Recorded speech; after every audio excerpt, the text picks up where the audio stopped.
Future mother-in-law who you thought was beyond lovely before you were engaged, but now she's an absolute nightmare, and you want to maintain your sanity and your relationship while still having the wedding of your dreams, but you think that you need to completely blow off your future mother-in-law and ignore anything she says and basically tell her to like F off.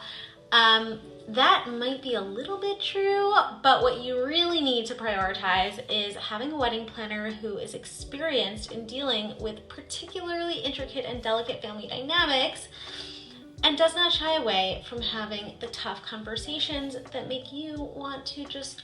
throw the baby out with the bathwater and elope.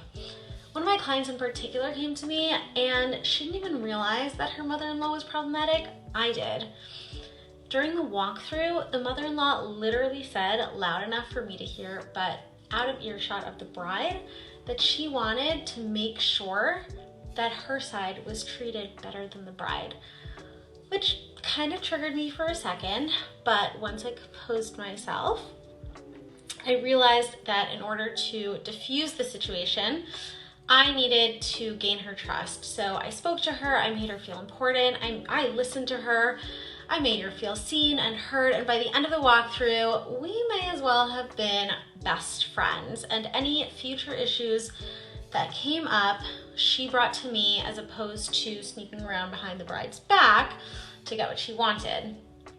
So if you're currently dealing with a mother-in-law who seemed all sugar and then suddenly became spice, you've come to the right place. You can book a confidential conversation just between us so that we can get this wedding back on track and you can save your wedding and your sanity.